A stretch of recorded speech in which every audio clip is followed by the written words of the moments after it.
Bom dia a todos. Com a proteção de Deus, declaro aberta a sessão desta Câmara Criminal. No dia de hoje, 30 de novembro de 2023, quinta-feira, exatamente às 8 horas da manhã, oportunidade na qual julgaremos 28 feitos, além dos 30 processos finalizados na segunda-feira, dia 27 de novembro, em julgamento virtual. Cumprimento inicialmente o Dr. Ricardo Tinoco, bem assim a doutora Marta Daniele, a quem desde logo desejo boas-vindas ao retorno a esta Câmara Criminal. Ela que está substituindo o desembargador Glauber Rede no seu período de férias. Cumprimento igualmente o Dr. Marcos Aurélio, 21º Promotor de Justiça, que atuará durante este período em substituição ao quarto Procurador de Justiça. De igual forma, cumprimento toda a assistência na pessoa do doutor advogado Marcelo Henrique de Souza Torres, que participará da nossa sessão virtualmente. Então, a Sua Excelência, estendo cumprimento a todos os advogados e toda a assistência hoje presente e por vídeo. Estendo meus cumprimentos à senhora Messia Rodolfo de Albuquerque, diretora do departamento na Secretaria Judiciária, em nome de quem cumprimento todos os demais servidores, serventuários e colaboradores que estão atuando nesta sessão no dia de hoje. A nossa segurança, eu cumprimento o subtenente Torres e o segundo sargento Aldo, ambos lotados no gabinete da segurança institucional deste tribunal. Passamos à ordem administrativa, leitura, discussão e aprovação da ata da sessão anterior, eu aprovo. Doutora Marta, ata anterior. Aprovo também, Excelência. Doutor Ricardo Tinoco. Também aprovo, senhor presidente. Ata aprovada à unanimidade de voto. Expediente, senhora Ana Cláudia. Não há, Excelência. Não havendo expediente, passamos a indicações e propostas. A presidente propõe voto de pesar pelo falecimento ocorrido segunda-feira, dia 27, do padre Sátiro Cavalcante Dantas, aos 93 anos de idade, ele que era natural de Pau dos Ferros, e adotou Mossoró como sua terra natal ainda jovem, quando ingressou no seminário ali existente. Entre tantos feitos, tantas realizações, padre Sátiro foi diretor do Colégio Diocesano de Santa Luzia, em 1961, permanecendo até 2016. Foi 5 vezes presidente do Conselho Estadual de Educação do Estado do Rio Grande do Norte, reitor da UERN e um dos responsáveis por sua estadualização.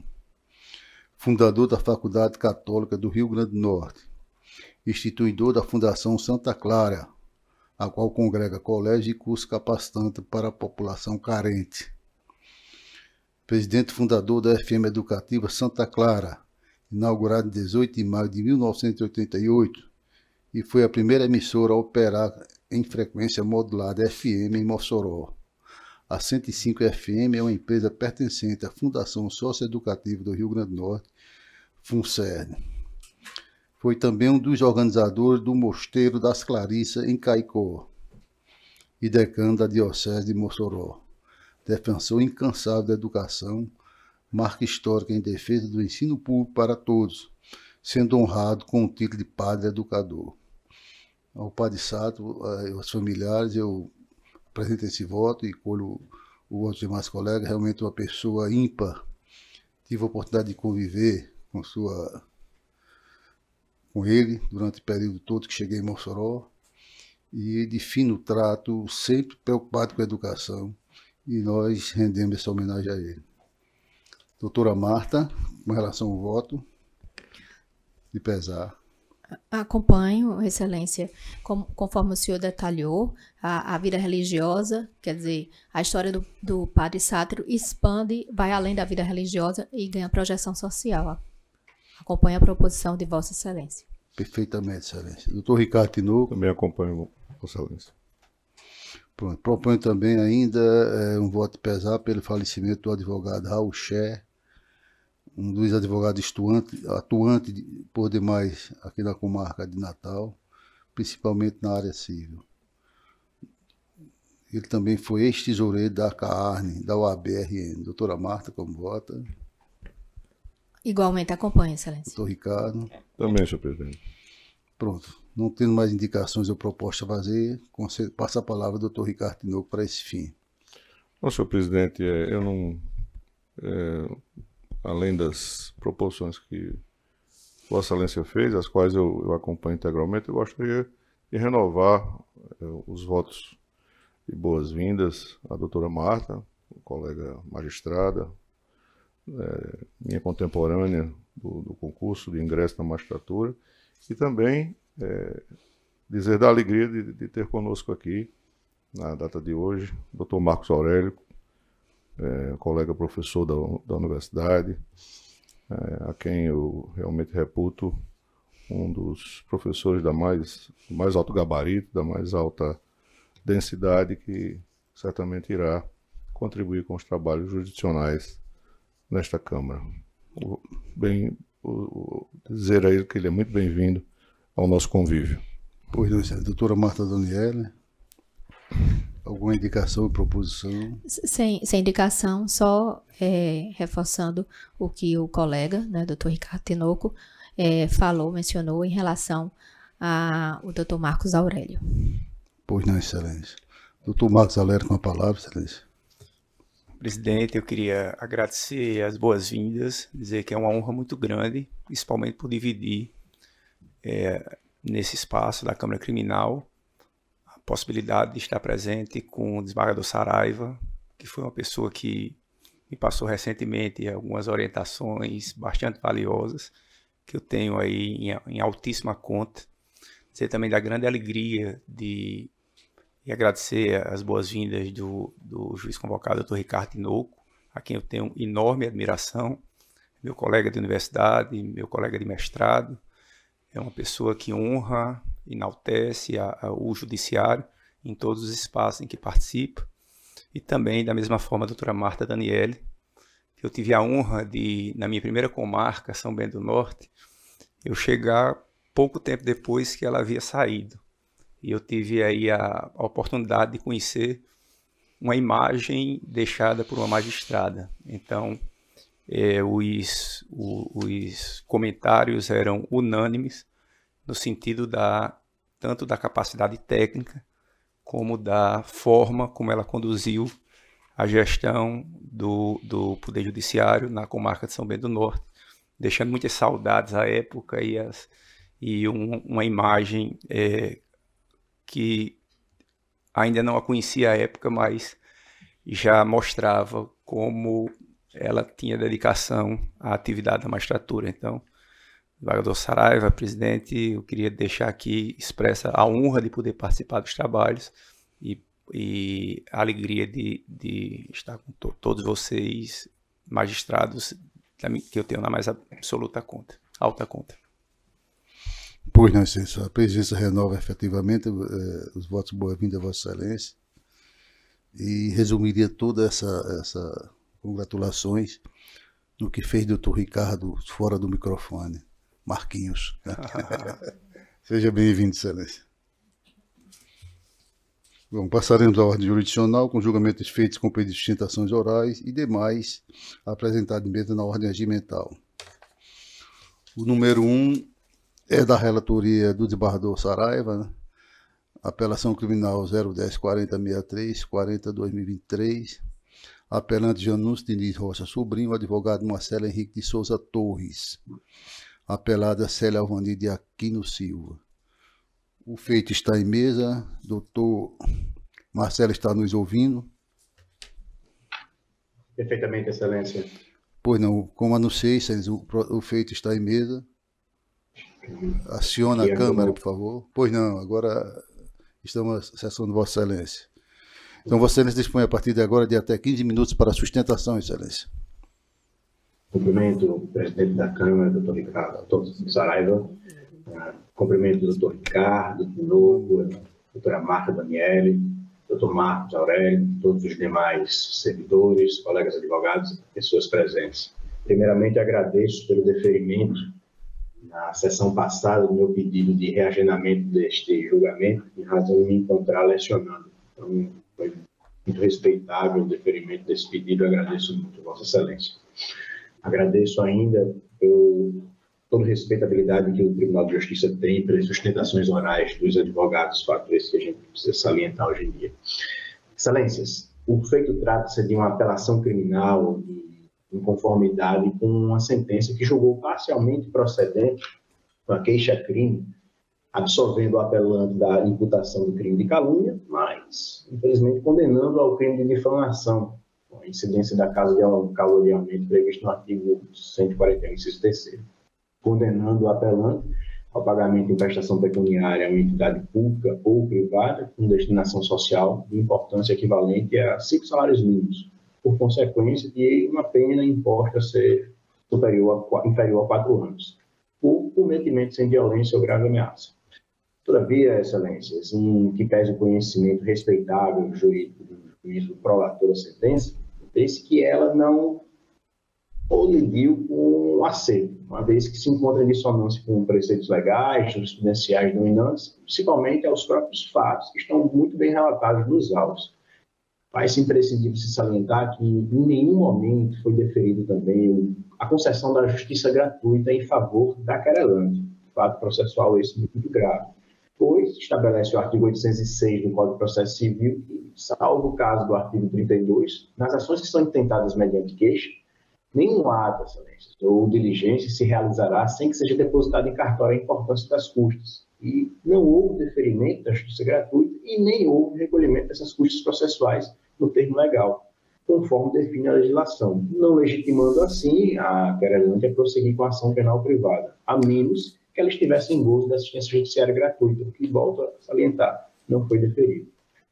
Entre as datas da consumação da suposta infração penal e a presente data, já transcorreram 6 meses, sem o pagamento das custas processuais. E isso impõe, excelências, o reconhecimento da decadência do direito de queixa, os termos do artigo 103, uma vez que essa apresentação tinha que se dar no prazo de 6 meses. No que concerne, excelências, ao mérito, a fundamentação apresentada pelo juízo ao entender que o querelado teria cometido crime de difamação não se sustenta de maneira satisfatória e ela precisa ser contraditada. Restou muito claro durante os autos, principalmente na audiência de instrução, que o querelado, por suas atitudes tomadas, foram atitudes discutidas na Assembleia em 18 de fevereiro de 2021 e não houve cometimento de crime de difamação de maneira nenhuma, uma vez que o contexto das discussões que foram travadas eram contextos entre um condômino e uma síndica. E as discussões eram referentes à gestão condominial. Logo, nada era direcionado à pessoa da síndica. Muito pelo contrário, à gestão condominial. Apenas indagações acerca de uma gestão condominial que não se encontra em respeitabilidade aos investimentos que têm sido feitos pelos condôminos. Por consequência, ainda que imperasse dúvida sobre a inocência do apelante, esse caso deveria se imperar o princípio constitucional do indulto pro réu, que impõe, no caso, a sua absolvição. Esse princípio, como vossas excelências bem sabem, reflete nada mais nada menos do que o princípio da presunção da inocência, também com previsão constitucional. Por fim, a frase proferida pelo apelante tinha como objetivo apenas questionar, informar que em determinado mês ele vislumbrou equívoco, apenas um equívoco relacionado ao pagamento das contas de gás e água que a síndica havia feito, a senhora Célia, e que, segundo os registros, foi o próprio condomínio quem efetuou esses pagamentos, mas nada direcionado à pessoa da senhora Célia. Esses pagamentos, de acordo com o apelante, estariam em desacordo com as disposições da Convenção Condominial e do regimento interno do condomínio lifestyle, uma vez que tais obrigações não eram contempladas por esses documentos. Detalhe imprescindível que a intenção do apelante, ao mencionar essa situação, era apenas chamar a atenção para a possibilidade de erro e sugerir uma vigilância maior, a fim de evitar futuras ocorrências semelhantes, possíveis lapsos semelhantes, mas nunca imputando qualquer tipo de conduta criminosa em desfavor da senhora síndica. Entretanto, a senhora Célia interpretou esse episódio como uma difamação que, em tese, estava sendo direcionada a ela, o que não houve. A sentença em questão se baseia na alegação de que o querelado teria desacreditado publicamente a querelante, maculando assim sua confiança, que de maneira nenhuma ocorreu. Dessa forma, a difamação exige não apenas a imputação de algo desabonador, mas também a comprovação efetiva de que essa imputação causou danos à dignidade da vítima. No caso em análise, excelências, não houve demonstração de que a alegação proferida pelo querelado na Assembleia Colonial resultou em danos concretos à indenização da querelante e, muito menos, a mera imputação por si só não é suficiente para configurar o crime de difamação. A verbalização do querelado ocorreu durante uma Assembleia Condominial, onde, geralmente, questões relativas a administrações são debatidas entre numerosos condôminos e os ânimos muitas vezes podem até ficar um pouco mais exaltados, mas desrespeito ou imputação de crime não houve. É razoável se considerar que essas promoções podem ser acaloradas, mas as opiniões são divergentes, mas respeitabilidade ela sempre foi mantida.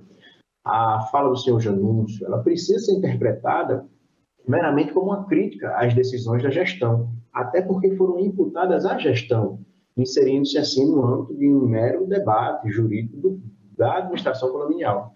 Respeitosamente, solicitamos assim a modificação da sentença e deixamos claro que o doutor Janúncio é uma pessoa de grande respeitabilidade, um médico formado na UFRN em 1985, trabalha no Hospital José do Trigueiro desde 1988, foi médico da prefeitura, médico do Hospital Santa Maria, foi o primeiro subsíndico deste condomínio, exercendo até mesmo as funções de síndico, quando ninguém queria exercer na constituição do condomínio, e sempre teve e gozou de uma respeitabilidade muito grande com os condôminos, e era um cidadão respeitoso e respeitador da sociedade. De maneira nenhuma promoveria qualquer tipo de crime ou ato difamatório em desfavor da senhora Célia. E não houve, excelência, de maneira nenhuma, qualquer crime. Se a gente fizer uma análise perfunctória dos autos, não houve crime. Essa condenação ela é totalmente injusta e, por isso, solicitamos respeitosamente a modificação da sentença do juiz acordo para a absolvição do senhor Janúncio Rocha Apelante. Muito obrigado pelo deferimento da sustentação, excelências. Pois não, excelência. Enquanto relator, disponibilizei o voto aos colegas em tempo hábil e, resumidamente, eu digo o seguinte na ementa: penal, APCRIM, difamação, artigo 139, 140, combinado 141, 3, todos do Código Penal. Édito condenatório, pretenso reconhecimento da decadência. Exordial ajuizada no prazo legal de 6 meses. A ausência de pronunciamento do magistrado acerca da gratuidade judiciária requerida pelo querelante. Deferimento tácito. Tese impróspera. Pleito absolutório. Acervo bastante a demonstrar materialidade e autoria. Ânimo difamando e evidenciado. Impossibilidade, deciso mantido, conhecimento e desprovimento. Como vota a doutora Marta? Acompanho, excelência. Doutor Ricardo? Eu também acompanho. Então o recurso foi conhecido e desprovido da unanimidade. Agradecemos a Vossa Excelência pela presença, doutor Janúncio, mesmo à distância. Obrigado, doutor Marcelo, desculpe.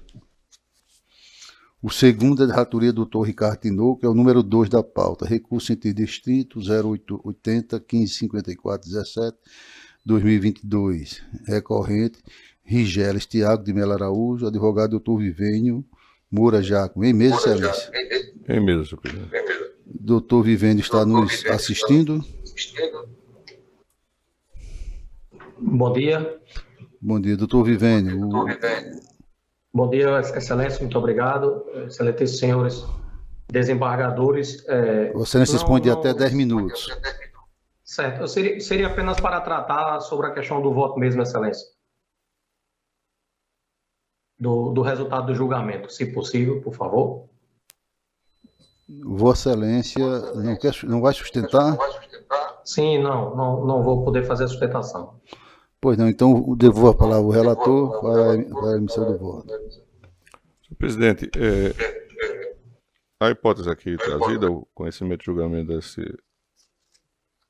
desse órgão fracionário, de respeito à sentença de pronúncia que foi proferida e cuja insurgência é de respeito à alegada presença da excludente de antijuridicidade atinente à legítima defesa. Eu estou aqui encaminhando o voto no sentido de compreender a impossibilidade do acolhimento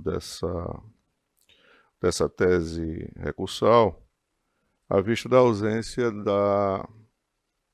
de prova contundente, patente da existência, da presença de da referida excludente.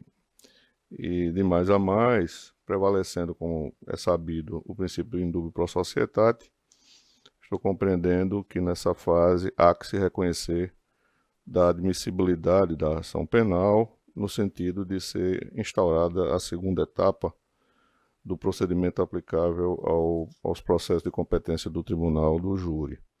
Há também um pleito subsidiário alusivo à desclassificação do delito para lesão corporal. Eu digo que há inviabilidade atinente a esse pleito, a prova da materialidade e também indícios suficientes da autoria, no tocante ao que se encontra consignado na sentença de pronúncia, e a teor do que prevê o artigo 413 do CPP. Há também um pleito de exclusão das qualificadoras correspondentes ao motivo fútil e ao recurso que dificultou a defesa da vítima. Eu consigno aqui que há um suporte probatório mínimo a apontar a presença dessas qualificadoras, de tal sorte que a sujeição dessas matérias ao conselho de sentença se tornou imperativa. Então, eu estou conhecendo o recurso, mas no mérito eu o desprovejo na sua integralidade. Como voto, senhor presidente? Pois não, senhor, eu acompanhei Vossa Excelência nesse sentido e constato que a doutora Marta Daniela também acompanhou pelo desprovimento, não é, Excelência?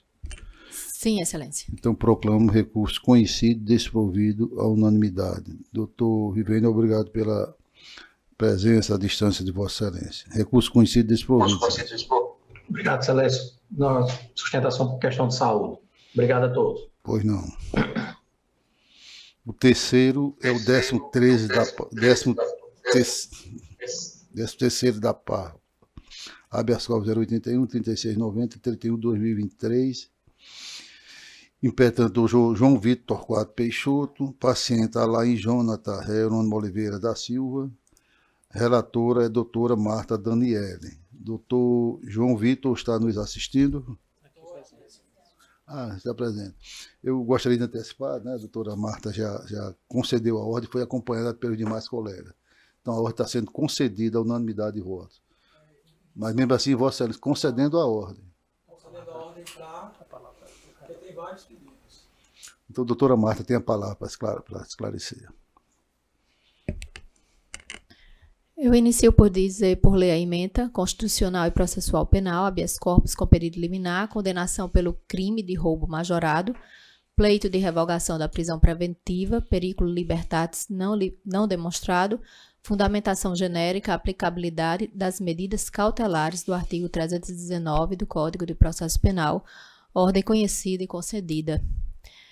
E vai aqui mais adiante, para colocar que, para a decretação de quaisquer das medidas cautelares de natureza pessoal, deve o magistrado observar, no caso concreto, se estão presentes os requisitos do fumus comissi delicti e do periculo libertatis, devendo igualmente apontá-los em sua decisão, de forma fundamentada com base em elementos concretos sólidos, visto que são medidas restritivas de direito fundamental do acusado da sua liberdade. Na espécie, o paciente, após ser capturado, respondeu regularmente o processo criminal, não mais subsistindo a justificativa que o paciente se evadiu do distrito da culpa. Ademais, os argumentos que o crime foi cometido com emprego de arma de fogo e mediante concurso de pessoas foram reconhecidos e aplicados na sentença combatida, não servindo isoladamente para justificar o decreto prisional. Além disso, considerando que o paciente foi absolvido da prática do crime tipificado no artigo 288 do Código Penal, restou fragilizada a prisão preventiva com o fundamento de que o paciente integra a organização criminosa.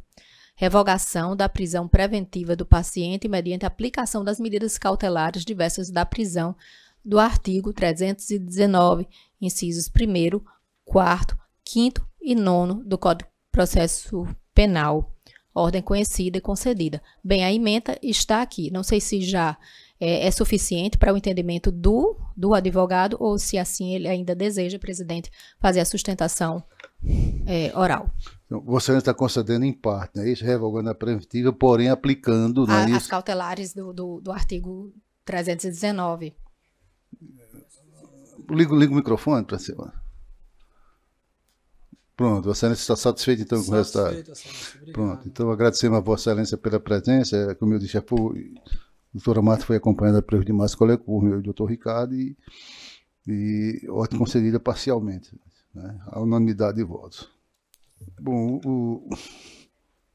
o 12º também está em pauta, mas a doutora Berenice Capuchu, convocada, manifestou a impossibilidade de comparecer no dia de hoje. Então fica adiado. Passamos agora ao julgamento em bloco. Sim, o 7 está adiado.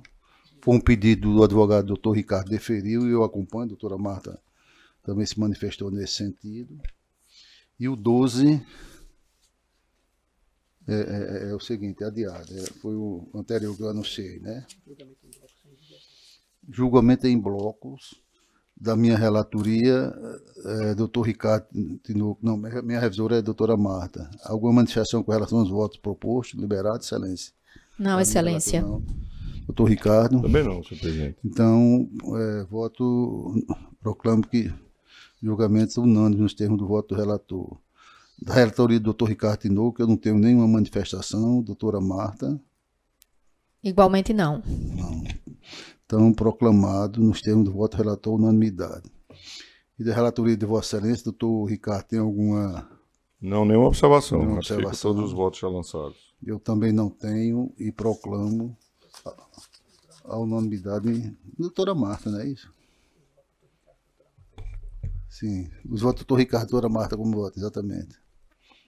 Alguma indicação, Excelência? Alguma divergência? Não, sem divergência. Pronto, então proclamo que foram votados à unanimidade nos termos do voto proposto.